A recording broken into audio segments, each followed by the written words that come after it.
That was incredible. All right, so the next panel, are you ready for the new advanced video production workflows? I know I am. I can't wait to hear from these panelists. Come on up, guys. I'm Allan McLennan. I'm the founder as well as the head of the global activity and media and entertainment strategy with PADEM Group. I've been in this industry a long time, and what we just saw was astounding. It was truly impressive, and I don't find it scary at all. But today what we're going to be talking about is kind of like taking that even to the next degree, and that is how the workflows that will be created to accomplish that. With me right now, I've got Josh Arensberg, Pat Griffis, and Ravi Velhal. And if you notice, there's one seat that's empty right now, and that's Simon Cronshaw. Simon just texted me, called me about half an hour ago. He's got COVID. Oh. So, how long has that been since we've not really, when have you heard that? His wife, son, and himself. So sadly, he made the right call. He said, I feel pretty good, but it's probably best that I don't come. So we agreed on that. So what we're going to be talking about today is really get ready for the new advanced production workflow. And that's going to be incorporating many different kinds of components from 5G distribution to 8K. And with that, what I'd like to really kick this off with is really talking about a little bit about the spectrum. And, Josh, considering Verizon and with 5G, how does the spectrum play into all of this as far as distributing the engagements with the editors as well as the production within the cloud? Great question. Thanks, Allan. Thanks, everybody. It is so great to be, here for this, first event in Silicon Valley. I think, like everybody, there's a gap here in Silicon Valley because so many of us come to the Valley and talk about technology, and here we are today. So I'm thrilled to see so many people who I've known and Pat throughout our careers. So when we think about spectrum, it's really interesting. It's really a moment, especially when you think about advanced video production, where all of a sudden we're seeing new capabilities come into the play, especially when it comes to venues, fixed locations, places where you normally wouldn't think about large bandwidth or dedicated capability. And what I want to do today in regards to this question is really urge the audience to really think about what does it mean to look at spectrum at a venue? What does it mean to now leverage that capability? And that could be a private network, that could be 5G, that could be spectrum provided by the ATSC. There's a whole bunch of different players now who are thinking about how to leverage spectrum like never before. And I think for this audience, it's really about, if you've got a camera in a venue, and we've got a great example of this, and we had Kevin Lopes speak at Devoncroft, the executive summit in NAB last year, and he termed this coin decabling the environment. And we were at X Games, and we were able to prevent cabling to have to go across the ski slopes to enable production cameras to go directly into the production truck. That's what I'm talking about when we talk about spectrum today, and how to leverage spectrum to deliver on those, hey, maybe I don't have to, on a golf course, run 3, 4, 5 miles of fiber because I can now deliver that over RF. So in the course of the production component earlier, we were talking about dark fiber. This is really eliminating that and having it the same level of efficiencies that we're looking towards to be able to accomplish these production efforts. Yeah, listen, there's so much interesting things happening, and I want to be really clear, it's not just a 5G conversation. It's a conversation about network slicing. It's a conversation about satellite replacement. It's a conversation about low latency, reliability, connectivity. All of a sudden, you've got a cell phone that can do 2 gigs of connectivity. What does that mean when I do that in a private network environment where I can have 2 gigs up, where I can contribute 2 gigs directly from a piece of equipment? So keep your eye out for equipment at NAB this year, where you're going to see equipment that's actually going to have modems directly in the camera that's going to be going directly to the cloud. Well, that sort of thing has really been around for a while, but now it's becoming so efficient because the network is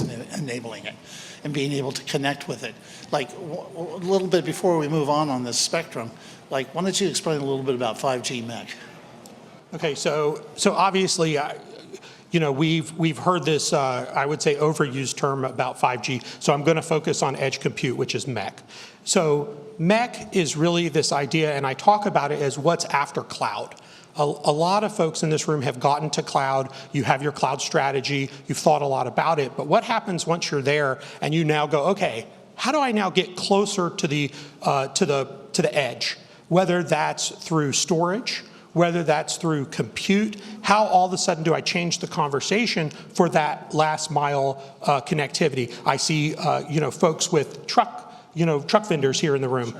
How do we take a truck vendor, put an edge compute capability right there in the vehicle so that you are doing graphics in the cloud. You are reducing both on the contribution and on the distribution side, the compute that has to happen inside that connected device. Yeah, you're really raising up a lot of new insights, and the comment in and of itself is 5G MEC is after cloud.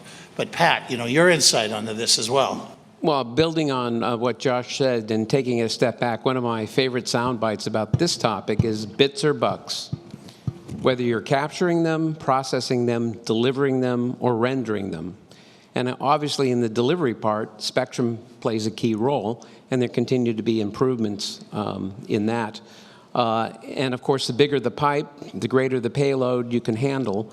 And particularly for new media, since this is advanced, one of the areas I'm looking at is XR. And if you think there are a lot of bits with high dynamic range and 4K at 60 frames per second, when you start looking at 32 frames per each image, suddenly your bit rate goes up. And I joke, it's not about more bits or more pixels or better pixels, it's about the right pixels, because you got a lot to pick from in that area. So the good news for spectrum providers is that we're going to need more of it. And video is going to be a key area. In fact, in XR, just one comment, we're looking at data rates raw of a terabyte per minute.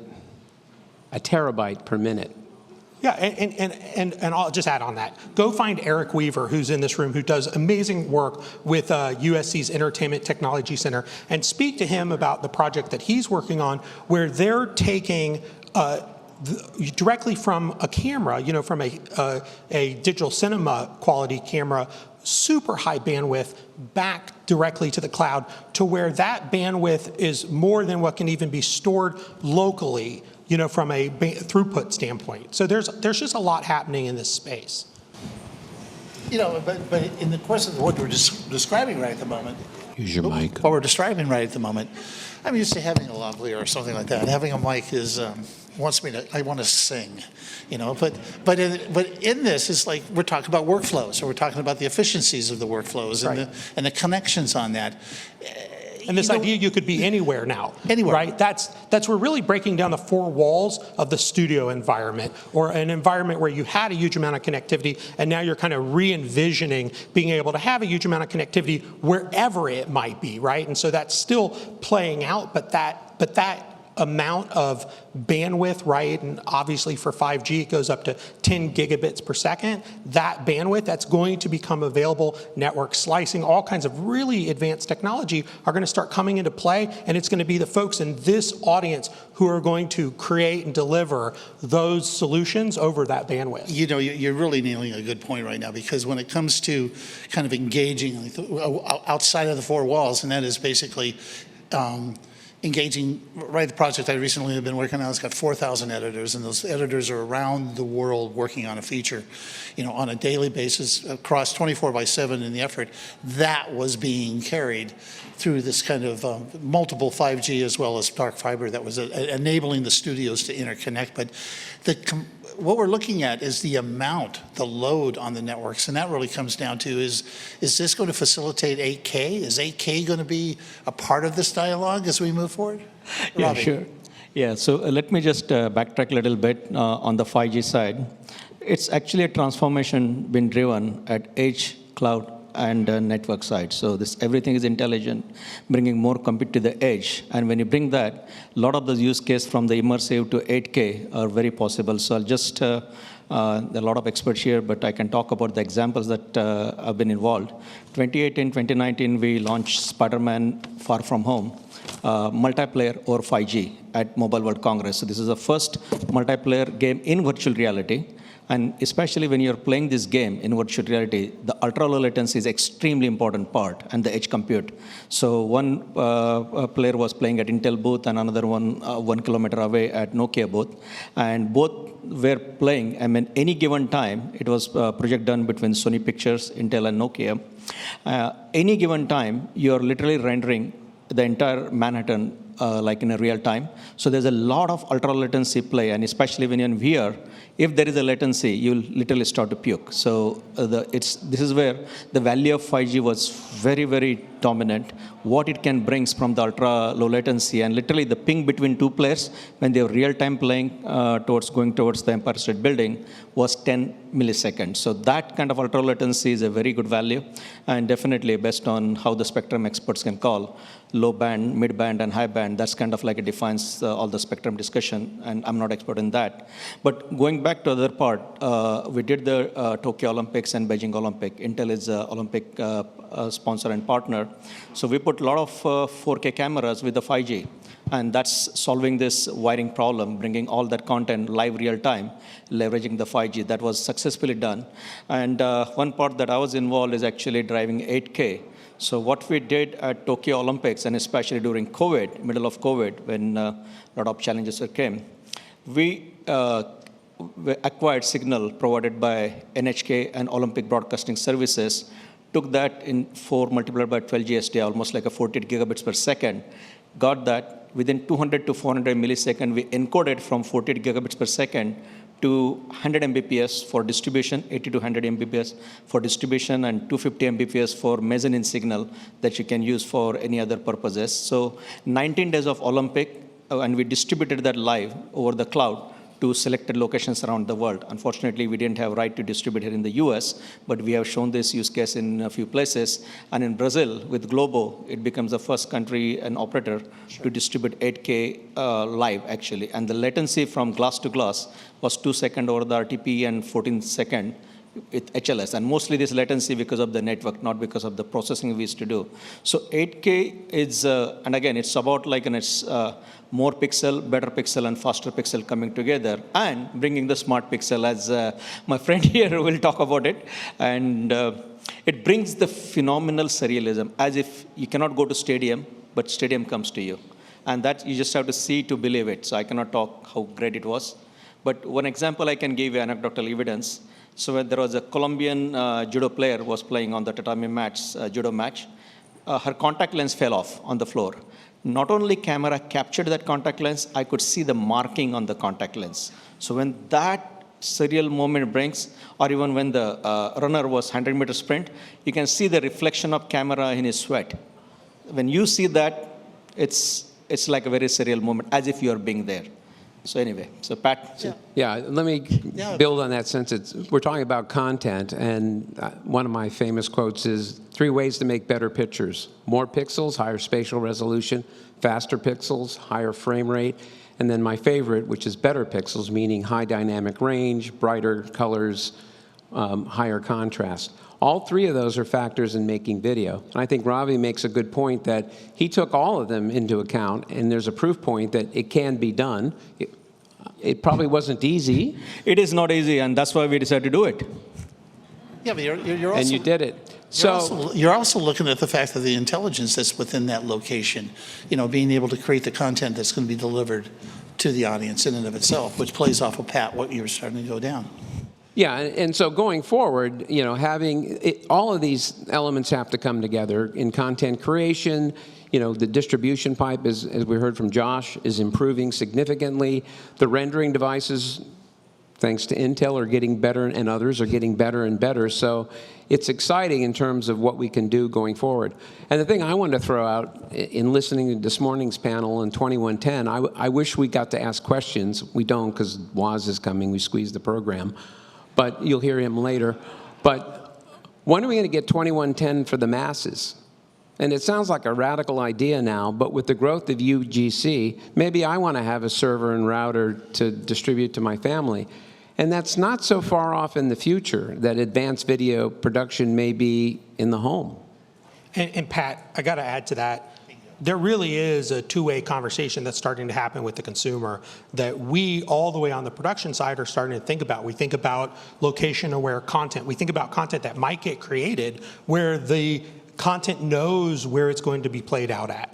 We know that that content may only end up inside of a venue, ultra low latency. Maybe it gives a different angle from a camera while you're watching it live in the venue, and there's definitely requirements for that. But then we know there's people out tailgating or in a subway, and they want a slightly different experience because they're not in the venue. Or there's people in the living room environment, right? And they want a really immersive experience. They want it to sound amazing. They want to be able to maybe pick a angle, or they want to have a curated lean back experience. So we're seeing, many paths form, and we're seeing the technology have to be able to support what is ultimately a two-way conversation with the consumer. Yeah, it's a two-way activity, whether it's OTA, which is ATSC 3.0, but it's getting the information back to the content that's going to be able to be delivered forward. It used to be that was known as interactive television, right? And so when in the Directors Guild and producers weren't really liking that when it came down to the viewer making their choices, for what they're creating and what the actual program is all about. But now we're talking about the fact of it is that the viewer's behavior is actually going to dictate, and their needs are actually going to dictate what they're going to be watching, whatever device that they're having on. And that's a big deal for all of us. I mean, wherever and however you're going to approach it, and that needs to have the networks to be able to provide it. It needs to have the gathering of the metadata and being able to serve that up on a very fast basis that would be able to allow for the directors to be able to serve up the content. And when you're talking about live, like earlier we were talking with NEP, and they're doing some astoundingly interesting things when it comes down to the efficiencies of their networks. The latency has gotten to a point now where it is extremely low. It's almost to the point of what we just saw, the incredible AI activities that NVIDIA is doing right now.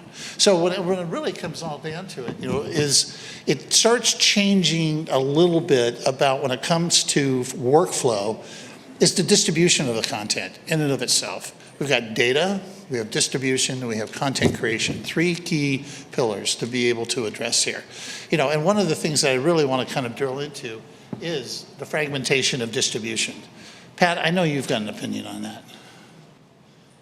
I might have an opinion or two. I probably wouldn't call it fragmentation of distribution, rather an explosion of distribution options. That's a positive way to look at it. Yeah, okay. If you look at it, of course we had traditional OTA, and now it's content by wire. We had the age of the plastic media. Sorry, Blu-ray lovers. It's past. There was the age of the rotating rust head. That's past too. My VHS tapes are all dying. But we are getting more and more distribution options, and with a growing variety of rendering environments, as we talked about, television isn't the same anymore. There are all different kinds of capabilities. We have mobile devices, we have PCs, so the rendering environments are exploding. And so I'm a big believer, at least working a lot with Hollywood, and on the content side, the holy grail is how can we master a piece of content once and have it serve all these various outlets with all these varying degrees of quality. Today, I heard once that Disney makes 30,000 versions of a movie. Why? Well, there's the legacy, SDR version, there's the HDR version. Of course, there's the Dolby Cinema version, no plug. And then distribution throughout different countries with different languages. And so by the time you go through and calculate all the different versions, it's quite amazing. And so their goal is to try to figure out how to master once, another Pat term, master once, render everywhere. create the content in the highest quality you can, and then ideally, and we're not there yet, but make a version for cinema, make a version for OTT, make a version for broadcast, make multi-language versions of Frozen, going forward. So I think, to me, that's kind of the key, and that remains as true now with the growing, increasing variety as it did before. I'll add to, I have a different perspective on convergence. So what we're... Controversy. No, it's not controversy. I think it's, listen, a lot of you guys are aware of this television OS wars that are happening, right? There's a huge fight right now for who controls the operating system that sits inside the consumer television.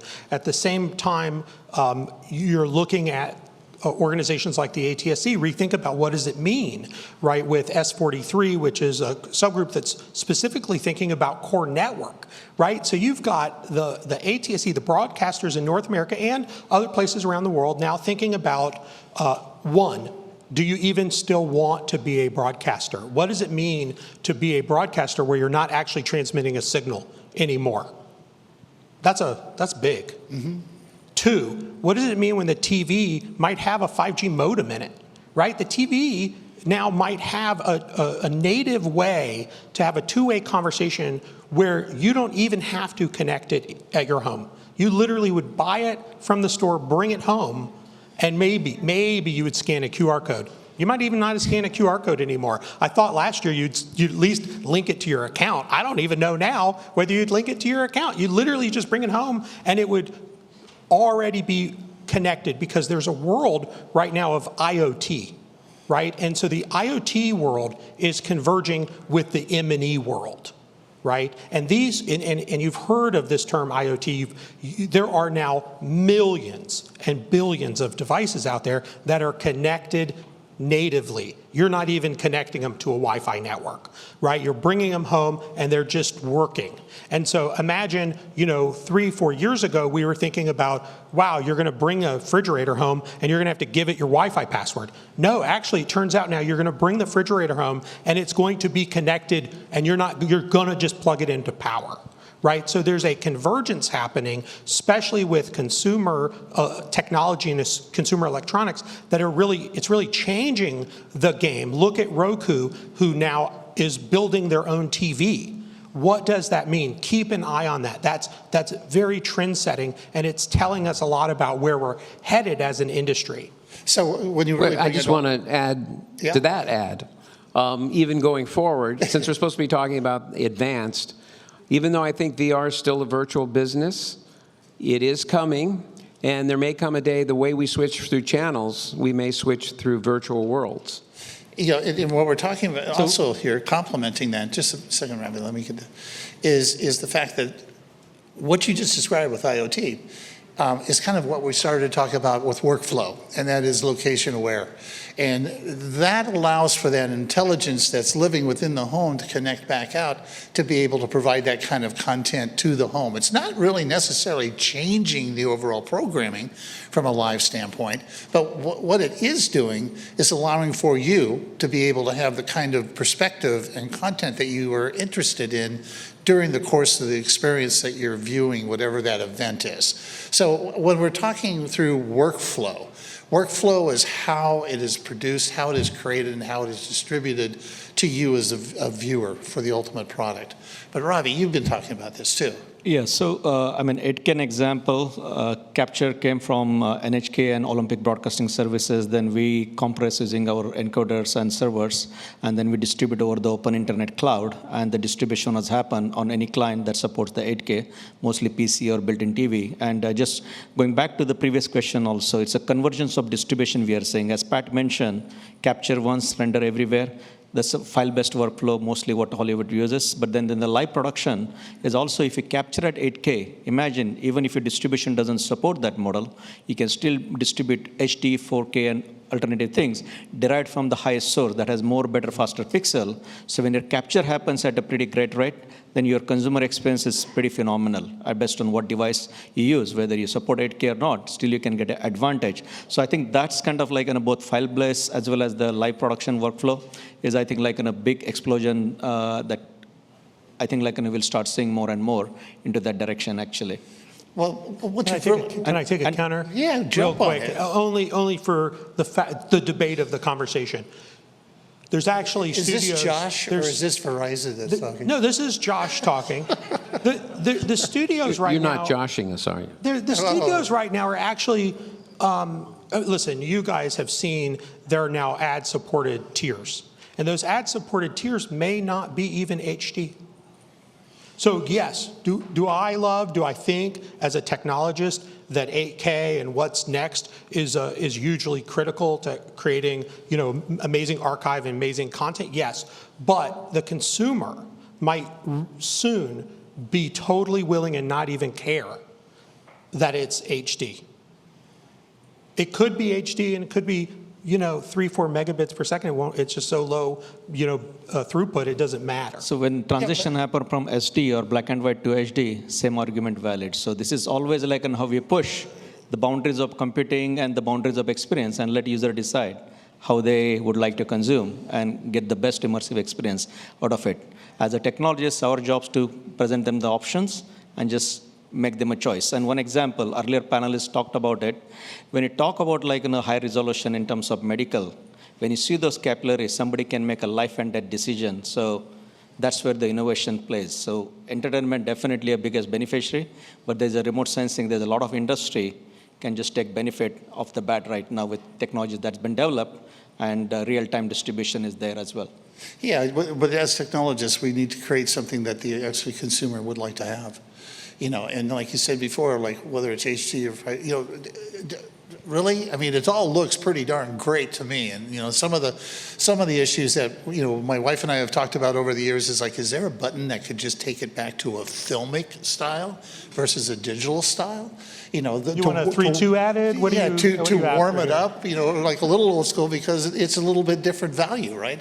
We're kind of going through that. But what we're talking about here through the course of this is all the different types of platforms and technologies, the microservices that actually are pulled together to produce these kinds of workflows to enable this kind of connection. And open standards. One of the things about standards is, like John was talking about earlier, with SMPTE 2110, I found it to be a really compelling point, and that was cloud to ground, cloud to cloud, and then I kind of had the cloud workaround, that's going over to the 5G. And in that particular case, all of those need different types of microservices to be components to build and develop the workflow to the audience. So the good news is we have lots of standards. The bad news is we have lots of standards that don't interoperate. So I know, you mentioned microservices, and so I guess since we're looking at the future with cloud production, I believe moving to the cloud, microservices, which you can go learn about at SMPTE, but microservices are a way to improve the scalability, the flexibility, and the ability to choose the best-of-breed solutions. Today, they're coming. There's a lot of work going on in the Open Standards Association. There's work going on in SMPTE and some of our different groups looking at how to develop these. And the current state of the industry is that there are many solutions, and the vendors are telling you, yeah, I've got microservices as long as you're in my ecosystem, but you move to the next ecosystem, you got the same problem. So there's clearly an opportunity to get them to interoperate, but I think ultimately it'll make it easier and easier to just throw your stuff up in the cloud, call what you need, and get her done. Yeah, you raise a really good point, and that is something that exists in the at least the studio system right at the moment, that has director systems. A director has a certain type of microsystems that they like, services that they like to work with, and every time they go into any kind of theatrical work, they have to change it depending on what the studio has available. So, all of this comes into play of a complicated kind of environment to generate the kind of process to create the work and distribute it into the market. Just in real close and last question, just rapid fire. Oh, I just wanted to make one comment on microservices, if I may, Mr. Chair. Of course. And I'm hoping someday we'll have a macro solution for microservices. I'll just give a philosophical... Ravi? I'll just give a philosophical view on, my view on this one. So platforms are multiplying or standards are multiplying and the borders are blurring. So that's where there is not like a clear distinction.